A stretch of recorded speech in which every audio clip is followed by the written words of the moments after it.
Ainda do meu livro Como Farpas, mas com Ternura, vou partilhar com vocês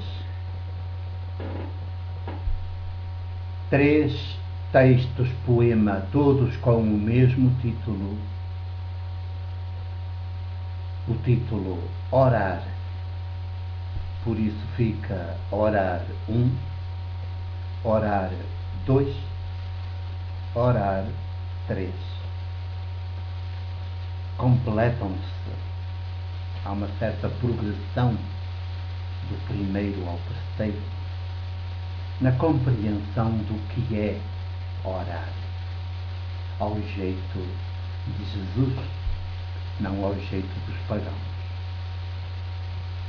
De todo esse paganismo que às vezes as igrejas também alimentam, infelizmente, que pouco mais são do que os cultos antigos do paganismo,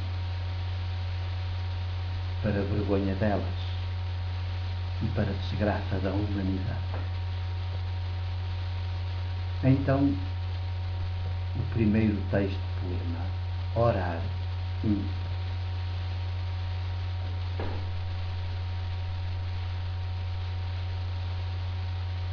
Há já bastantes anos um padre perguntou-me de chofre: tu fazes oração?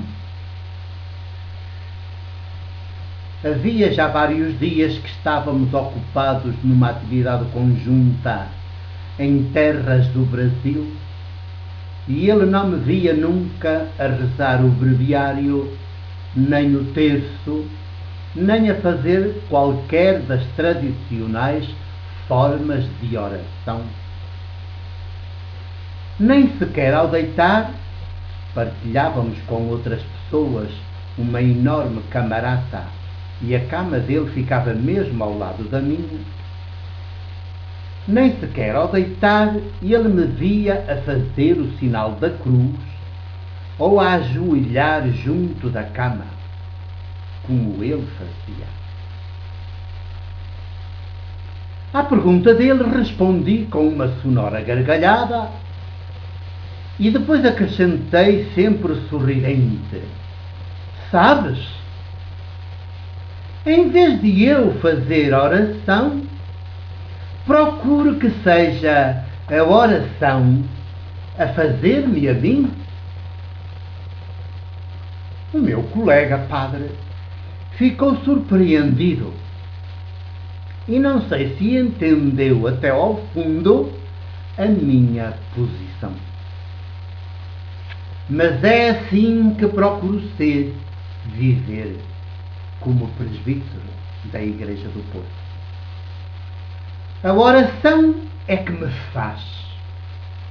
O mesmo é dizer, o Espírito de Deus, o de Jesus, é que me conduz, me faz, me leva, me inspira, me transporta, me abre aos demais, me faz crescer em ternura e alegria e também em combate. Eu só tenho que deixar, consentir que Ele seja tudo em mim. Sempre que isto acontece, há oração.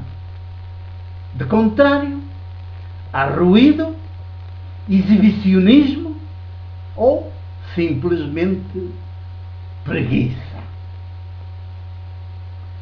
Porque se não é o Espírito de Deus, o de Jesus, a orar em nós, é vão tudo o que dizemos e tudo o que fazemos.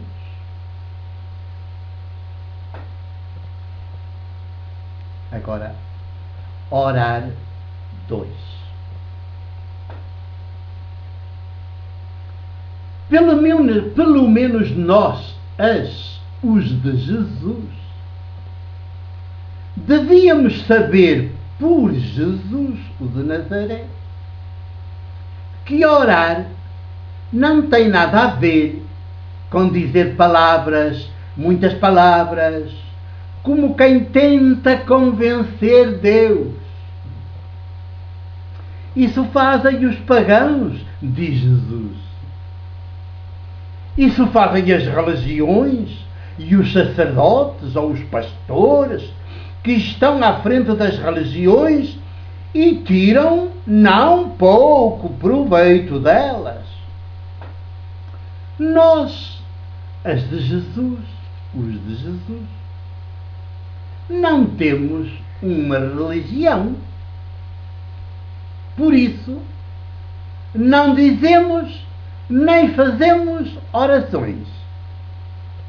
Isso fazem os pagãos, que são sempre muito religiosos e supersticiosos, benzem-se por tudo e por nada, estão sempre com o nome de Deus na boca, não no coração, nem nos pés, nem nas mãos. Isto quer dizer, nem na ação comprometida e na vida compartilhada.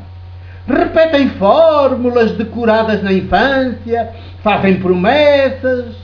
Numa palavra, tentam influenciar Deus e pô-lo ao serviço dos seus negócios, dos seus interesses privados, como se só eles existissem. Mulheres e homens jesuânicos, com o Espírito de Jesus, é o que havemos de ser, os que nos dizemos cristãos. Mulheres e homens abertos ao Espírito de Deus, como Jesus. Sermos um sim permanente a Deus, para que Ele faça em nós e por nós o que sabe fazer. Filhas e filhos seus, irmãs e irmãos universais, empenhados como Jesus na obra da criação do mundo, até que Deus seja tudo em todos. Orar 3. As igrejas levaram-nos a pensar que orar é uma atividade religiosa que parte de nós e vai atingir Deus. Nada mais falso. Orar assim é o que fazem os pagãos, dos quais Jesus diz: pensam que é no muito falar que serão ouvidos por Deus. Não são.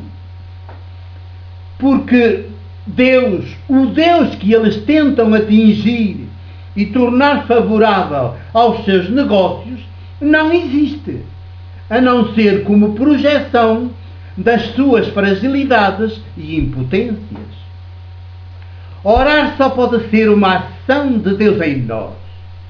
É obra do Espírito de Deus em nós, porque nós é que temos que ser atingidos e alcançados por Deus para nos tornarmos seres outros à sua imagem e semelhança.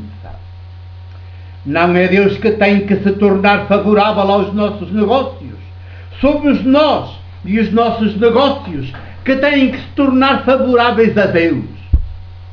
Orar é deixar-se atingir, alcançar, fazer pelo Espírito de Deus. Não se trata de orar como quem tagarela. Quando pensamos e dizemos que orar é falar com Deus, não fazemos mais do que falar sozinhos, já que o Deus com quem falamos é um ídolo inventado. Ora, orar é ouvir Deus que me fala e envia em missão. Como aconteceu com Moisés e foi a Páscoa dos escravos hebreus. Como aconteceu com Jesus e foi a radical ação de libertação que ainda agora prossegue sem descanso, sábados e domingos incluídos. Assim é orar e dignifica a pessoa humana que fizer esta ação. Oremos assim.